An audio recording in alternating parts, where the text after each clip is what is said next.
Well, thank you, everybody, and welcome again to our FIC national meeting. Today is a special meeting for a number of reasons. Number one being that today's meeting is part of CanFit Pro's Business and Leadership Conference. So thank you, CanFit Pro, for hosting our meeting today. And secondly, this is going to be our strategy meeting. So our 2023 FIC strategy. So we are really looking forward to sharing all of the things that we have planned for the upcoming year and the things that we are striving to do coming up towards these initiatives.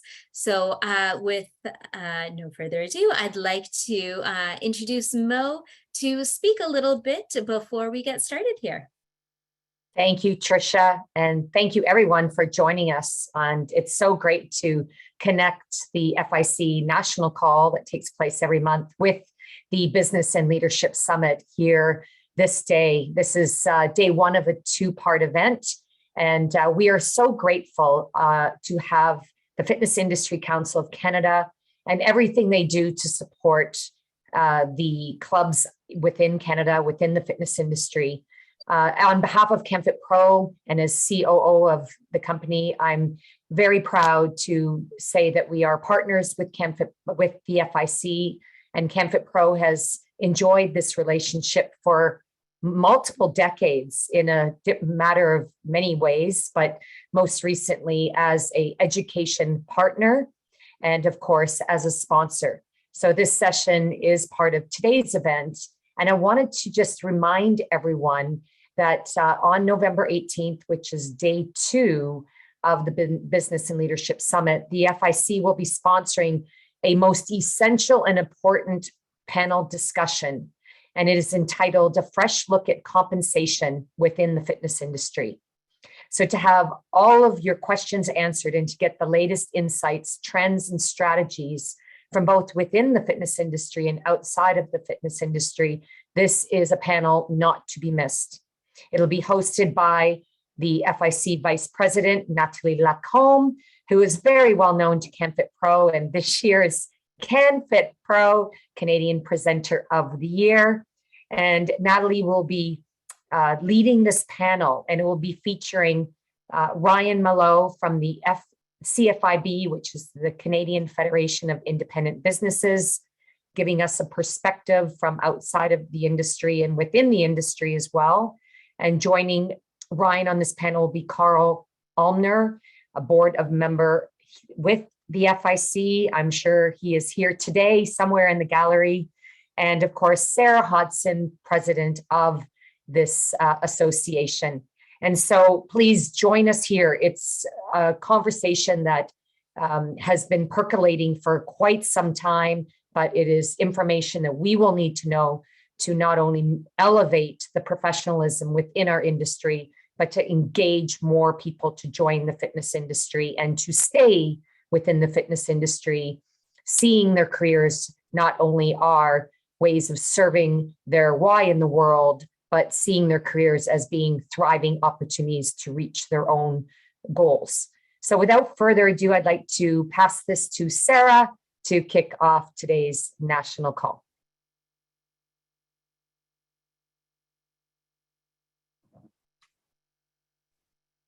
Thank you for the permission to unmute.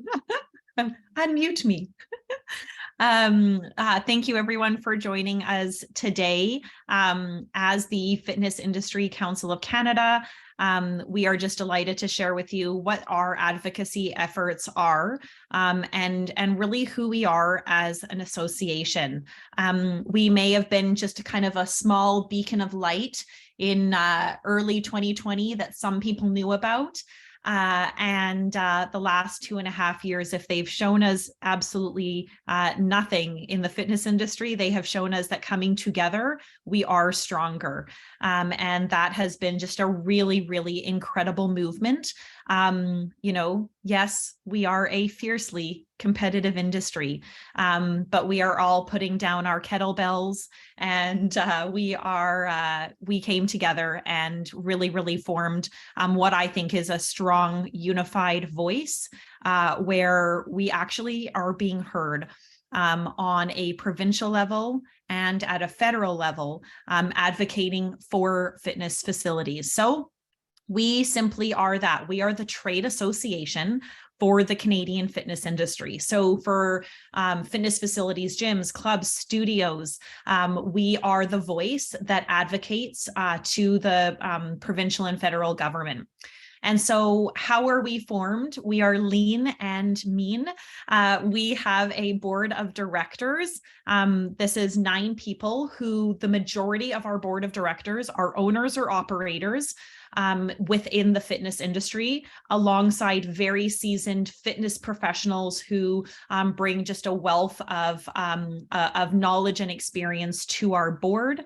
And our board of directors, they do vote and determine the strategic initiatives of FIC. Our national executive team, if you are on it, just do a little bit of a wave here. That's Natalie, Trisha, Scott, Carl. Thanks, everyone. That is our executive team, and we kind of get together often, and we really lead and drive forward these initiatives. But I will give a big shout out that is mostly led and directed by our executive director, Trisha.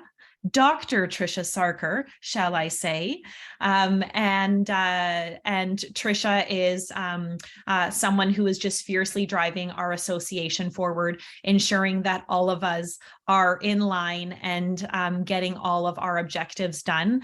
Trisha is our paid executive on the team, and the remainder of the board and executive team are in a volunteer capacity. We also have provincial council members, which is something that Scott Wildeman, who was the president before myself and paved a very strong pathway for me, created with Trisha provincial coalitions and council members. And that became a really strong force, as obviously over the pandemic, there was very much provincial specific initiatives and fights and timelines of being opened and closed. And so having those provincial meetings was really crucial. I remember a time where these meetings were weekly. Sometimes I remember having daily meetings of, over 100, 150 fitness facility owners in a province jumping on a call, feeling lost and hopeless and scared, and being able to come together and have a unified direction forward, and really about forming a rapport and a relationship with our government officials, so that our association has credibility and will be listened to, and that we can move our strategic priorities forward.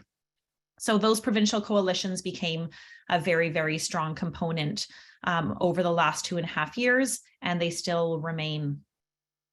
So we are going to share with you, what are some of the goals and strategic initiatives of FIC?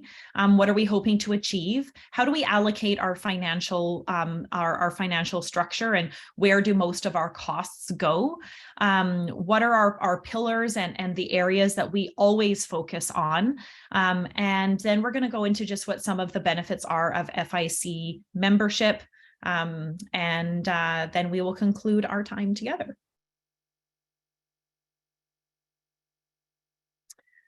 So our 5-year goal as an association is to ensure that fitness facilities are a key component of the Canadian healthcare system.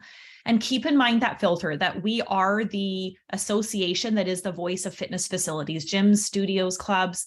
We are the voice of fitness facilities. Yes, there is a deeper and broader goal for us that we want to do everything possible to get more Canadians active, but our priority is to drive Canadians to fitness facilities and to qualified fitness professionals. Tricia, if we can stay here for a moment, even though I paused, sorry, if we can just go back. I think that one of the big pieces that we have been able to communicate clearly over the last several years has been that we are part of healthcare. That has been a huge battle, right? As clubs and gyms were closed down, and that we were told that we were kind of the enemy of this pandemic, and that we had to be closed in order for the pandemic to go away. And really, we are trying to align and ensure that the right data is pressed forward so that there is the understanding of how we contribute to the healthcare system of Canada. And for those of you who do follow us or have been to our talks, in August, we were delighted to be at the CanFit Pro conference and to do just a state of the industry talk. And for any of you who were there, it was, I think we ran out of space, right, Mo? There was no more space in the room. We brought in extra chairs, and even at that, then it was standing room only, for us to really discuss and release the data that we are now driven by. And as an association, that has been one of our, it was one of our biggest gaps and blind spots. And now it's an area in front of us that we are digging in deeper and deeper and deeper. So we not only have Canadian data that is from StatsCan, that is partnered with Sheffield University out of the UK. So we have Canadian data to show our impact on the Canadian healthcare system. Some of those numbers are, but by Canadians being physically active, we've reduced the prevalence of chronic disease by 2.2 million cases in 1 year. That is significant. And also fitness facilities in and of themselves. Fitness facilities have saved our healthcare system $6 billion in healthcare costs in 1 year. How essential are we? Incredibly essential. And that is the advocacy and the voice that we are pushing forward. Not only do we have FIC published data, but we also can lean on the IRSA data that came out in June of this year. And now we have the World Health Organization, who just recently released a report that is supporting all of this data. And so interesting that in this year of 2022, all of this data is coming together to really shine the light on the incredible impact that we have on the health of Canadians. This is not just a feel-good entertainment type of thing that we are doing.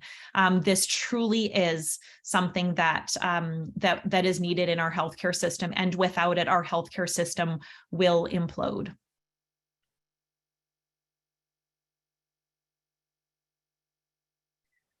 So in the next year, our laser focus is twofold. Federally, to push forward the tax deduction for line 33099, which is the medical exemption category that already exists in our taxes. Fitness memberships is already a line item in it. It is listed as ineligible. Things that are also on the medical exemption list are things like laser hair removal, vitamin supplements. These things are eligible. We need to fight that fitness is included on this line item. It's not a one-size-fits-all approach. We have to attack all of these little ways that we can get policy behind now the data that we have in order to drive fitness facilities forward. And again, this isn't about general funding for Canadians to be active. We're hyper-focused on the work done in fitness facilities. Provincially, we want to have an active adult fitness tax credit. And I know that those are things that we've worked on in the past. Boutique tax credits, provinces are sometimes wary of putting those in place. I think that we're in a new day and we have to relook at it. And we applaud Newfoundland, who has a $2,000 adult fitness tax credit that they put in place in 2021, ahead of all of this data being released, very proactive. And Newfoundland is claiming, and I hope all of us take this in great competitive spirit, they are claiming that they want to be the most active and healthiest province in Canada. And I say, game on. Let's all play. Let's get all of our provinces, let's get all of our politicians to be behind this and say, who is winning? And we need policy to drive that strategy.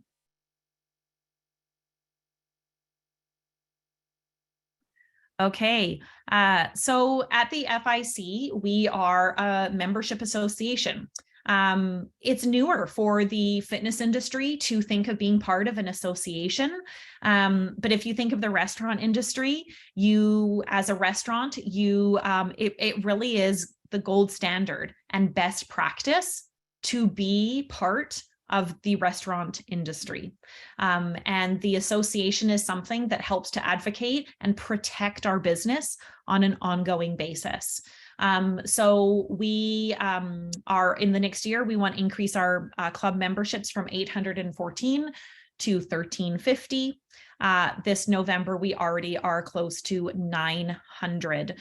So we even have increased since we created this slide here. So driving forward, again, we are kind of on this really nice upward swing of the curve of growth here, because fitness facilities are realizing how much we need to protect our business that we weren't aware of in February of 2020, the intense work that it would take to protect and help our businesses survive.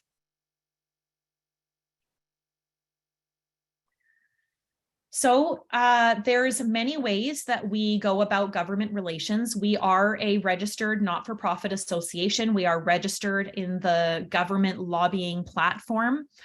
We have a government lobby partner, and his name is Chris, and he works with grassroots, and they ensure that we get in with all of the ministers and all of the members of parliament that we need to be speaking to ensure that people hear what we have to say and can drive forward our message. That includes submitting pre-budget submissions. And thank you to Tricia for all of that hard work. It's many, many, many, many, many pages of work. But we always put in pre-budget submissions asking for that line 33099.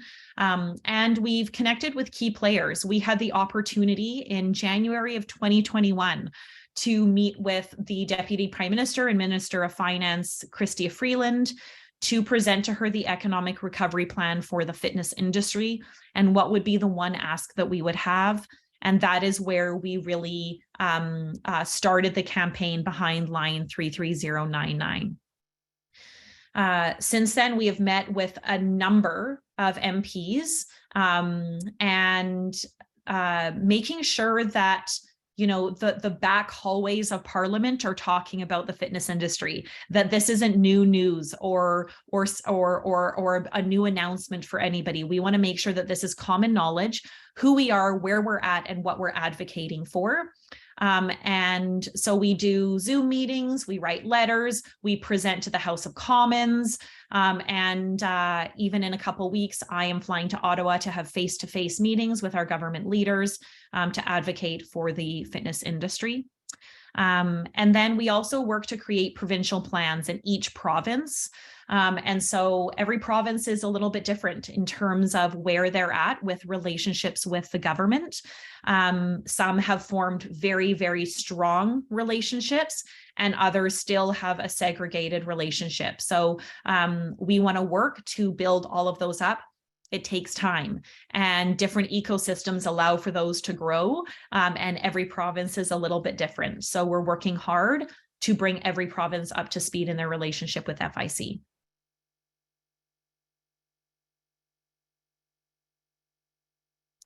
So in terms of our expense allocation, I know that our incredible Carl, who is our national treasurer, also known as our treasurer, he manages all of the finances for FIC, and he put together this pie chart for us that gives us a really nice indication of where we're at in terms of our expense allocation.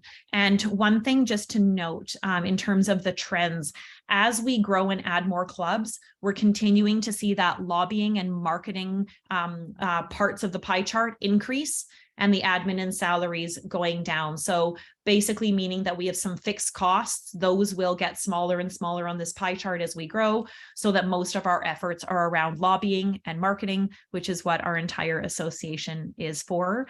Again, keeping in mind, we have one paid executive in our association.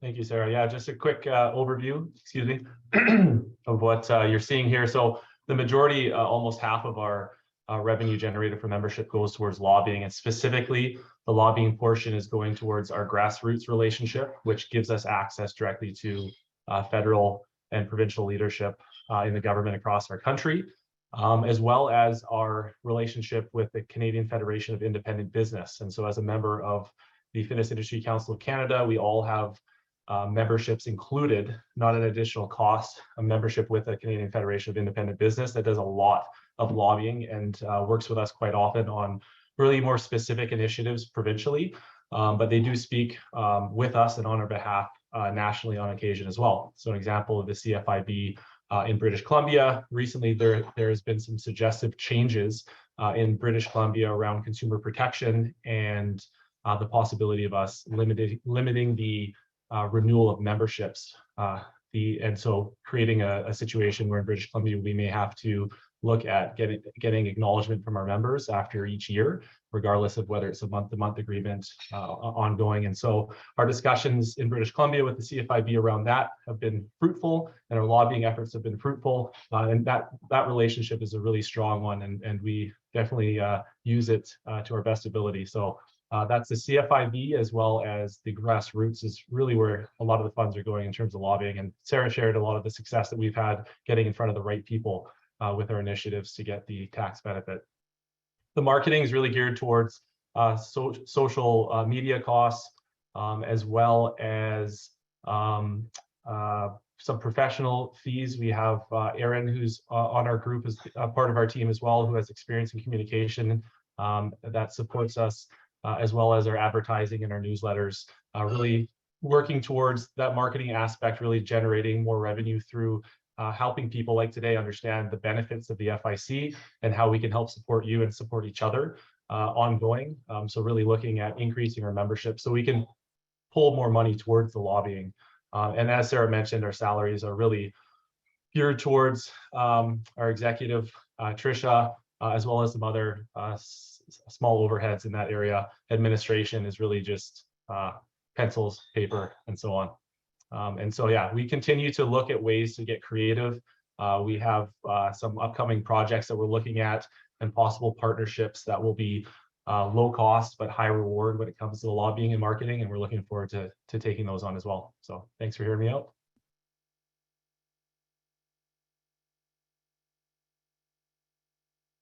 Awesome. Thanks, Carl.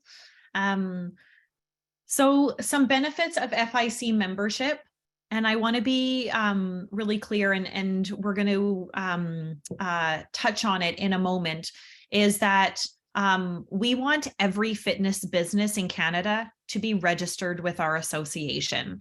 It's so important that we can get up-to-date, important information out to every business owner. And that is something that we are still working on. So if you know a fitness business or you work for a fitness business that is not associated to FIC, it's incredibly important that they register their business with FIC so that any important details, even those to protect our business, are able to be shared in a very, very timely manner. We do have a business membership, and that business membership has a lot of benefits to it above and beyond all of the strategic initiatives that we follow at FIC. So first of all of our members, business associate members, follow a standard of practice and really a code of conduct in terms of how we will present our reputation as the fitness facility for the public. And I think that's a really important component as we are coming out of this pandemic, looking to change the public's perspective on maybe some false thoughts that they had about the fitness industry, and to overcome closures and those different very, very difficult things that have affected business. Members can participate in their provincial coalitions and assist on a provincial level. Members are invited every month. We have our national coalition meeting, and there's also provincial coalition meetings. Most of them happen once a month. And then we have education series and guest speakers. Thank you to Mo and everyone at CanFit Pro. All FIC members have a business associate silver membership with CanFit Pro. and are provided special discounts and invitations to CanFit Pro conferences and to other conferences in Canada and maybe even beyond Canada. Members enjoy benefits of CFIB, which Trish is going to go into in a moment. And some of our newer partnerships that are offering preferred discounts to FIC members include HexFit and Flex for Access. At this point, though, I will hand it over to Tricia to talk a little bit more about CFIB. Thank you. Thank you, Sarah. As Sarah mentioned, we do have a number of partnerships with some great organizations, one being CanFit Pro. So thank you again, CanFit Pro, for hosting our meeting here today. And as Sarah also mentioned, HexFit, Flex for Access. So these are a couple of organizations. We also have Fit for Mom, and these are software companies, education providers.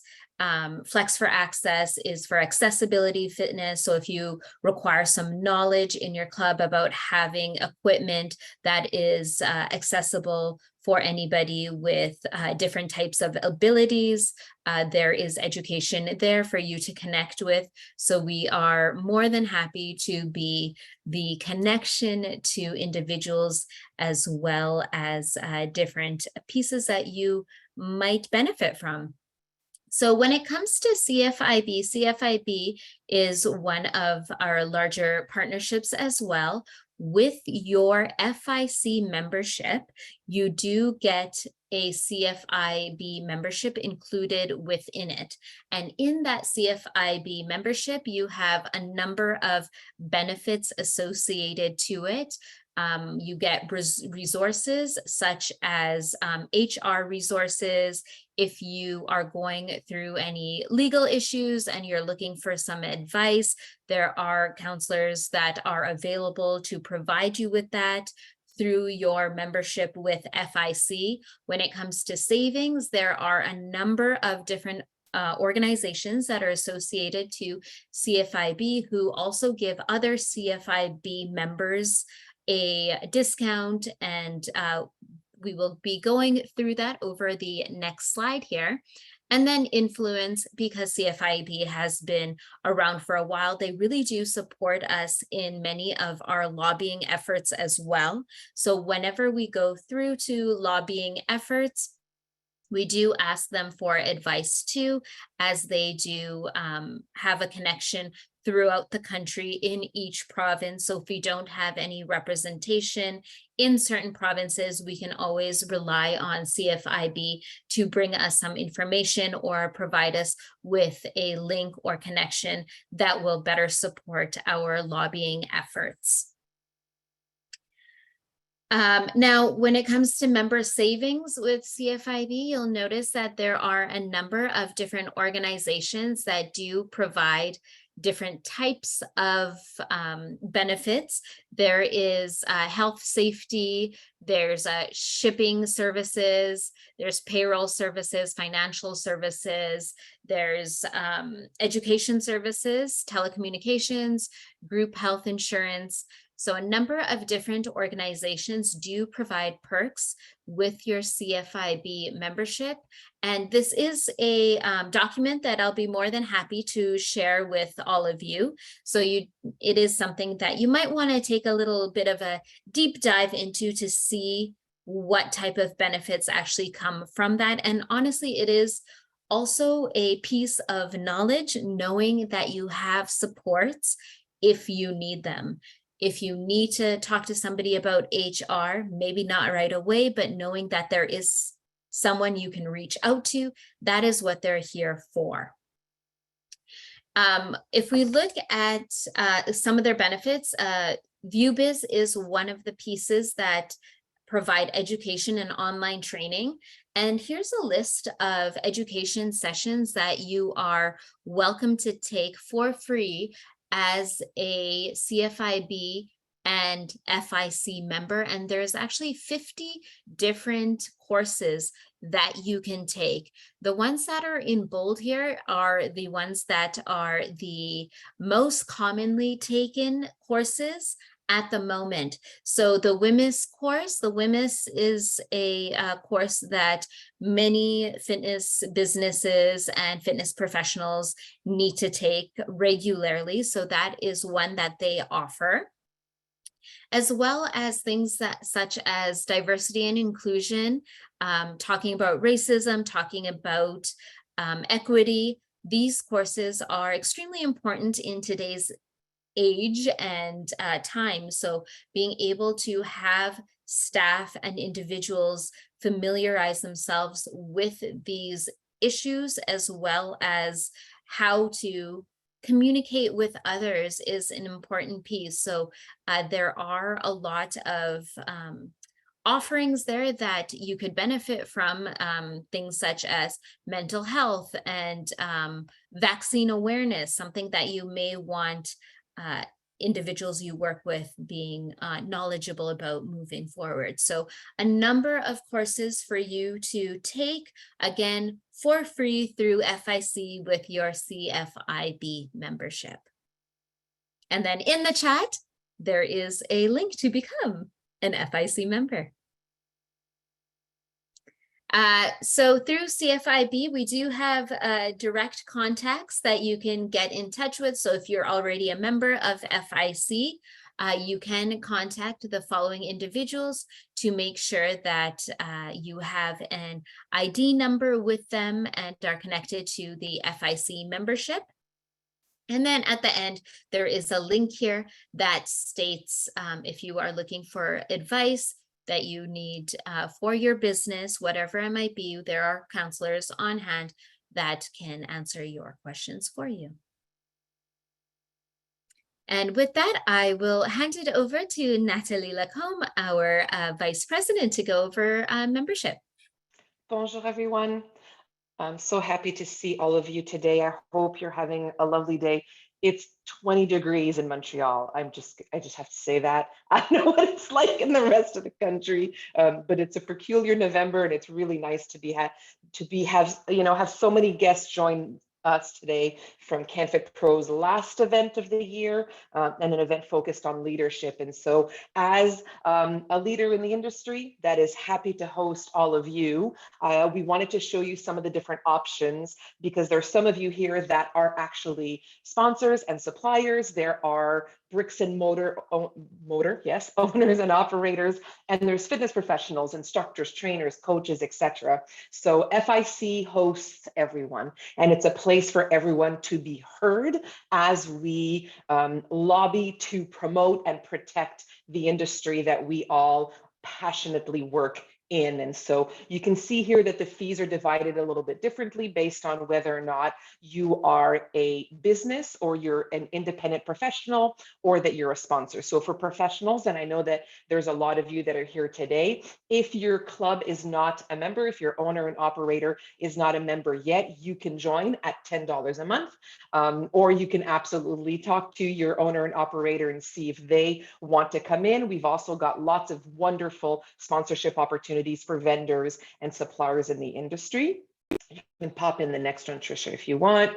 And so we've created essentially the outline of it based on the number of clubs. We do have single clubs that are members of FIC. Some of them are even represented as provincial council members. Some of them directly speak to the government and directly speak to the media and the public when it comes to that. And then we've got very large operating clubs across the country and everything in between. And so we do our best to have as Sarah explained, a collaborative and a cooperative energy and mission at FIC, that we represent everyone, because the reality is when the public and when government officials think about the fitness industry, they think about us all in one category. So we want the representation and the quality and the respect of that category to be as high as possible, which is why it's really important for everyone's voices to be heard. So if there's any questions on that, you can pop it in there. Trisha and I will have a look at it. Et on a une coalition au Québec où tout se passe en français, bien sûr. Donc, vous êtes les bienvenus si vous êtes parmi ces gens-là. Thanks, everybody.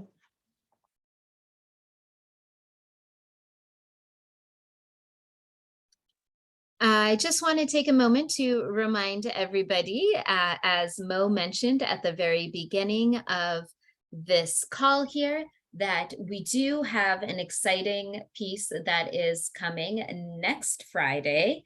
This is a fresh look at compensation, and it is going to be hosted by Natalie. Yes, sorry, I forgot I had one more slide. Thanks, Trisha. This is where, and thank you so much, Momo, and I have had a lot of conversations about this. Let's be honest, we are in a labor crisis in the fitness industry. Lots of industries are in it.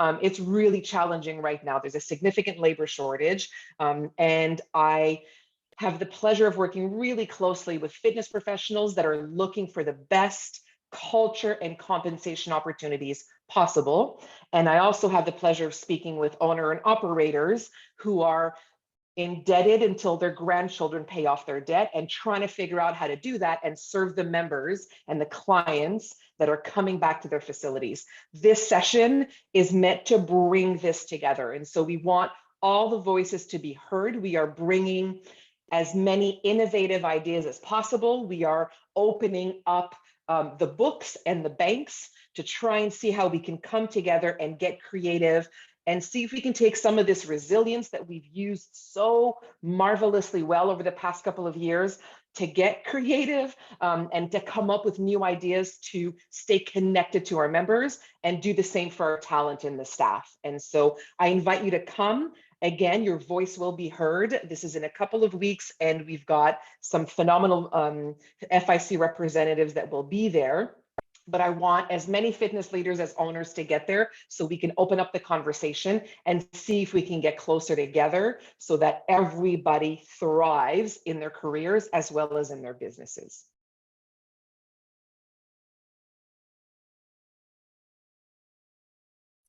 Thank you. All right, so the next steps we have for our association is getting our 2023 strategy implemented, making sure we strive towards that medical or having the tax deduction and having fitness included as a medical expense, really working towards that, working province by province, get fitness tax credits established, and taking on and putting on fire or putting out fires as they come along. So that's what we are planning to do. If you are not currently a member of FIC, I highly recommend and encourage that you do so that you can stay in touch with the things that we have going on and be the first in the know, as well as being able to really structure how this industry moves forward in the future. With that, we'd like to close it off to invite you to ask us some questions and see if we can have some discussion here. So if you don't mind, just maybe using the putting up your hand, and we can answer any questions that there might be.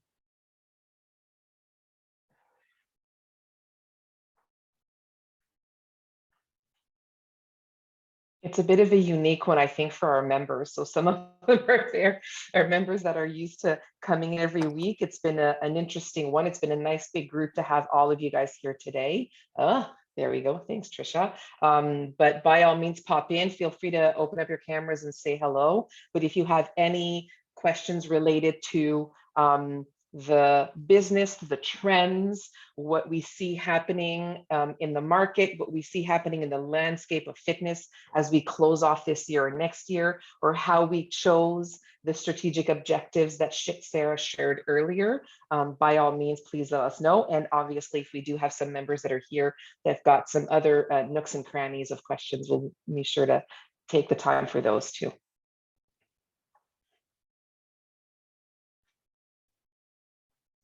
How's the conference going so far? How are the sessions today? Give me some emojis. Both like giving me thumbs up. So far, so good. Excellent. Nice.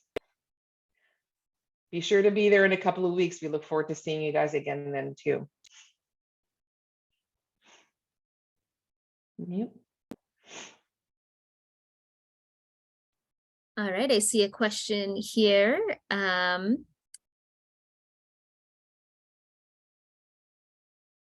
have open That's a- memberships in Quebec.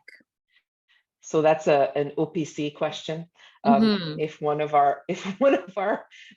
maybe Gabrielle would like to jump on that one. Gabrielle, do you want to talk about why it is 1 year and if there's any change possible for that?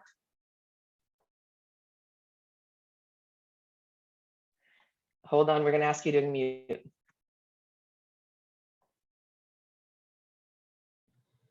There we go. Working? Oh yeah, it's working now. So I had a meeting with CFIB yesterday. I already had a meeting with OPC in Quebec 1 year ago. And since then, many emails, and we tried to talk with the Minister of Justice also, because OPC is under justice. And so with the election that were going on like last 2 weeks or last month, we are recontacting everybody. The Minister of the like the minister in charge changed, so we have to make some new contact. But with CFIB, we had a meeting like yesterday about it, and we are working on different scenarios to reopen the law and try to have some push to help our industry in this specific question, but also with many others, like all the not the fine, but all the pressure we feel and we are under in Quebec with all the insurance and all the stuff we have to pay. So we are working with CFIB regarding that. Yeah. I don't know if it's Thanks. clear enough. I was not ready to speak English, so boom. That's okay. So we're working on it.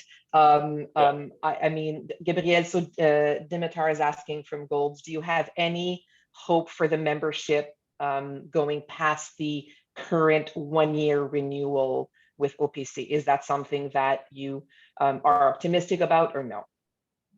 I think when it's coming to the gym, they don't recognize us a lot. Like we are not for them a big industry. They want to change some stuff. That was our last meeting conclusion. But yesterday, this point was really one of the points we want to push forward. This point and the other one is we are talking. It's when a client is not coming to his session and he's asking for a refund, is it normal that we charge something? So this is another point. We want to protect the gym because here in Quebec, you're in business, but you don't have any hold on a lot of stuff. So regarding the 12 months, can we extend like a month-to-month payment with no finish or no end at the membership? It's something we want to push. Are we positive and are we looking at that saying, yeah, we're going to win it? I'm not sure, but for sure we're going to work on it and we're going to ask some stuff. So this is part of the asking, and hopefully we will win 1 or 2 things in Quebec this year. Thanks, Gab. So that's an example, everybody, of our Gabriel's the lead here in Quebec when it comes to lobbying. He has meetings every single week with whoever will listen to him and talk to him, as well as the ones who don't. And he continues to knock on doors, mentally, physically, emotionally. No, he continues to knock on doors and do that. And that's what our provincial councillors do in every province. And we've got a really, really strong provincial council here in Quebec. And Gabriel is the one that takes the lead on those lobbying, negotiations, and relationships in government here. Merci, I'm into the storm. I see another question here from Perry. What is FIC doing regarding COVID loans and repayments? I do want to let you know that in our pre-budget submission that we submitted, one of our requests was that the government create a stimulus package for the fitness industry in order to help support the businesses that are having to close their doors, because it has been quite a devastating time for our industry. So we are still working on making sure that it is top of mind, that the government knows that we are here to rebuild the health and wellness of Canadians. And in order to do so, we need some more support.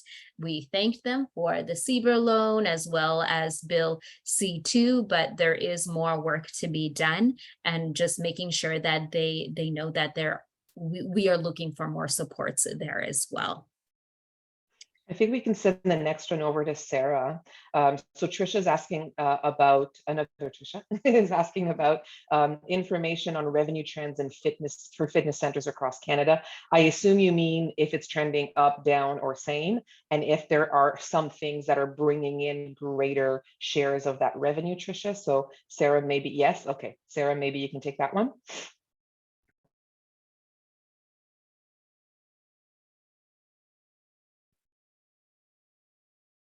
Awesome. Yes. Sorry for the unmuting.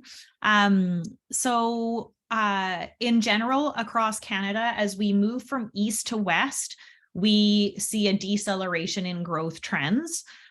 So as we move to Eastern Canada, depending on what parts of the US we're talking about, and I was recently at a conference where they showed the US, and they showed the states that are seeing the best recovery and the more recovery, or you know, they are at a better financial position than they were pre-COVID.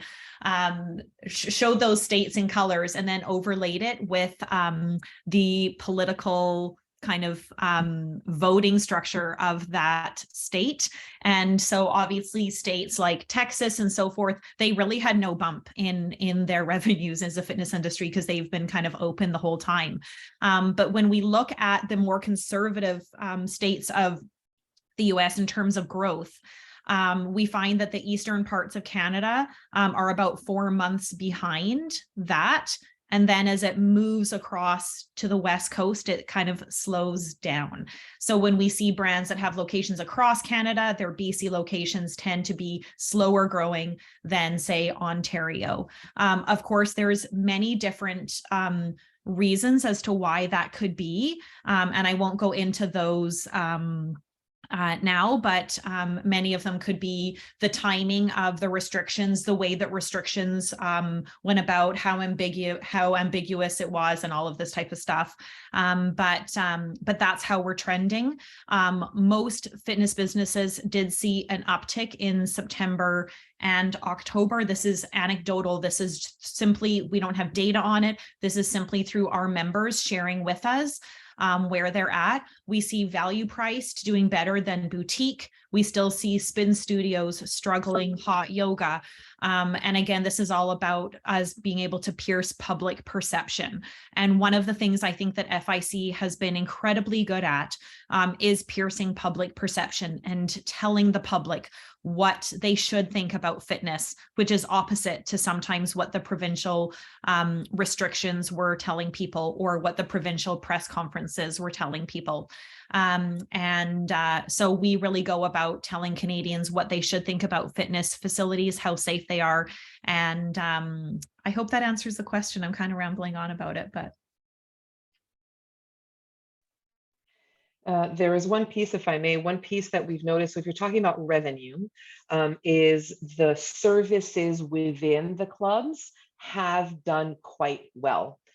So memberships are one piece, but for example, many of our members are sharing that personal training is selling more than it did before, that high-end services are selling more than they did before, which means that the members that are coming back are reinvesting into their health, especially in supervised, coached health. And so if you offer something that is of value, that's one of the trends that we saw. We've also seen a lot of our members increase their prices in order to be able to survive, as well as every other industry that did. And so that has offset some of it. So the membership numbers in some cases might be down, but the membership revenue, total revenue, might be the same or even higher based on those two pieces of the puzzle.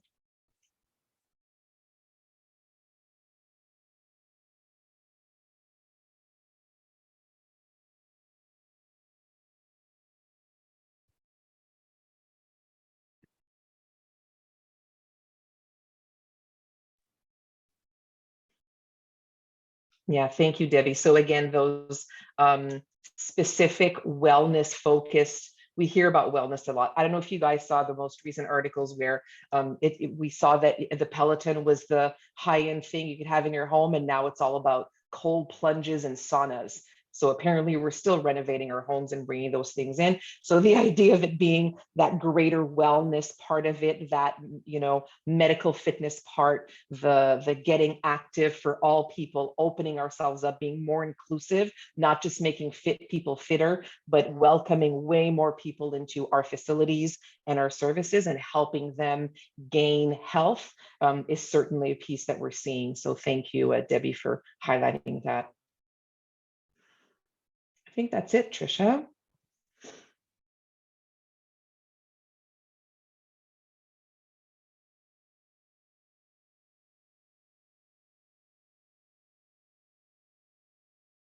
Well, it looks like we have one more question here. What percentage of clubs have closed over the course of the last 2 years in Canada? Do you predict more? Do you predict more to close because of the pandemic? I can maybe take the first stab at that, and then if anyone else has any input.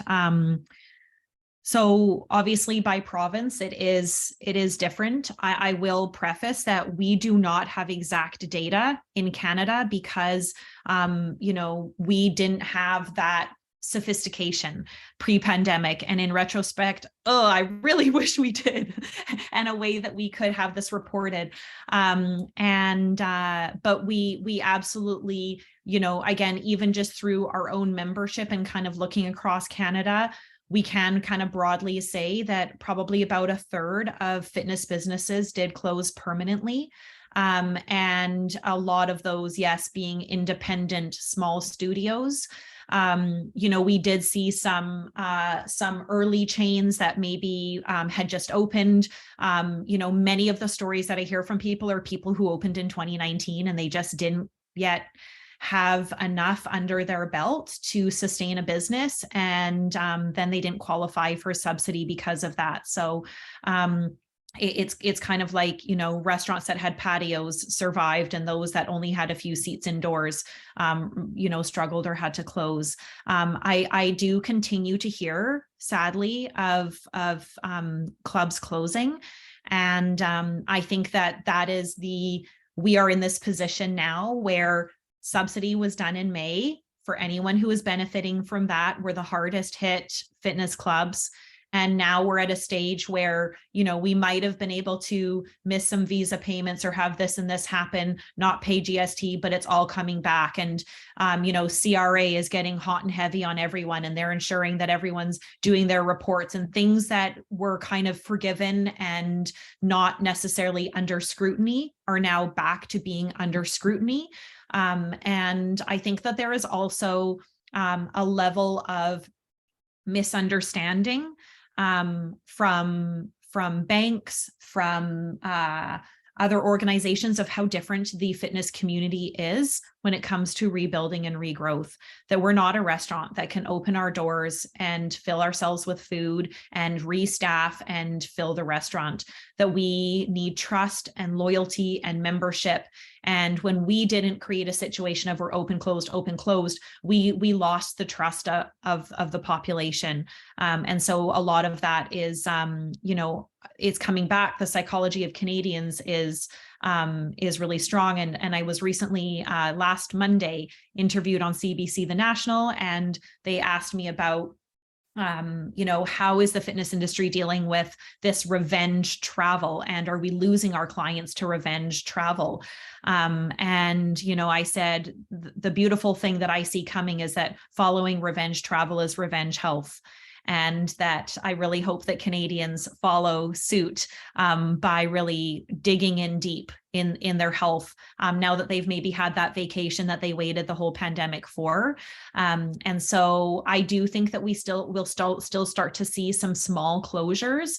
But I do think, and I really, really hope that for those of us who are still here and holding strong, that we can push through this next stage.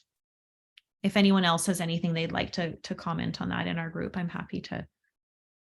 I was actually going to ask you, Sarah, if you could comment on the bit of what you've been discussing the last few months of what we need to be to that place of the, not the place where it's like, oh, it's so hard and we didn't get this and how's the gym doing, or we're not doing well and we've still got the 2-meter stickers on the ground, but rather be that beacon of hope and positivity with health again. So I think that'd be a great place for us to close on. And I love how you share that. Yeah. And I know Carl also has something he wanted to share at some point, but I think it is really important for us as exercise professionals and as studio and club owners. It's really hard for us to not track ourselves against March 2020. And I'm still down 15%. I'm still down 25%. I'm still down 5%, whatever it may be. But I want to tell you that the clubs that I have seen perform really, really well are the clubs who have abandoned that ideology that here is my membership today. I'm no percentage down. We're no longer comparing to something we had no control over. I know how to grow my club. I have done it before, and here is how I need to do it. And here is the number that I'm at today. And here is how I will grow. The second part of that is that studios who are our membership who we were able to serve at times. And again, that varies by province throughout the last kind of 2.5 years, right up to February of this year. They liked seeing all of the restrictions that we had in place. But in order for us to grow and to bring new members in, these are the people who did not want to see COVID. They didn't join because of COVID. And so if they walk into your gym and they see COVID types of policies or things, it's going to remind them of COVID and go, oh my goodness, this is a gym, COVID, maybe I need to pause. And so again, the gyms that we've seen be successful are those that said and slowly removed for their members any sign of COVID. And they are who they are. They are a clean, healthy fitness center. That is who we have always been. We don't need to make any different concessions about it. And so I just urge all of us to release ourselves from that mindset of how much we are down, and to also really look at how can we make sure our facilities are serving the people who are ready to join today. And those people, they don't want to see or hear anything about COVID. And thanks, Sarah. And to your point there, what Sarah's talking about really is consumer confidence. And so allow the FIC to go to bat for us behind the scenes with the government and provincial health officials like we do, and work towards building consumer confidence with them through the things that they're saying in the public. But for us as gym owners, gym operators, and fitness professionals, we have to move on past COVID and provide confidence to our members and our guests that are coming within our facility that we are healthy and safe. And so, the FIC, we do a lot of work provincially. So for example, in British Columbia and most other provinces, prior to the fall, with all the talk that was coming with the flu season and the COVID cases going up, we reach out to our provincial health ministers in BC. Sarah and I had conversations with Dr. Henry and continue to have them around consumer confidence around gyms and ensuring that we're not going in the press and saying gyms are bad, restaurants are bad, bars are bad. Gyms are not bad. Gyms are a place where people go to get healthy, stay safe, and that's the messaging that should continue going forward. And so we work really hard behind the scenes when it comes to that. We have a member that owns 40 locations out here across Canada and in North America. And one of the things that she suggested was around what Sarah was talking about was just, when somebody comes into a fitness facility, we are healthy, we are safe, we keep our businesses clean. So we're set up for communicable diseases. But when a consumer comes into your facility and sees signage everywhere saying, put your mask on, stay away from each other, they automatically get a sense that it's not a safe place. And so we're not saying that COVID is gone. We're not saying that we shouldn't continue to be healthy and safe, but really focusing on consumer confidence is going to be the key to success for all of us going forward. And so FIC continues to work behind the scenes, like I said, with provincial officials, health officials. Let's all of us move forward by being confident together, confident as a group, and breed confidence amongst our guests and consumers, and really focus on consumer confidence. I think that's the key to success going forward. Excellent. Thank you. Thank you, everybody, for joining us today. And we hope you have a wonderful rest of the day and enjoy the rest of the CanFit Pro conference. Take care, everyone, and we look forward to seeing you as a member of FIC.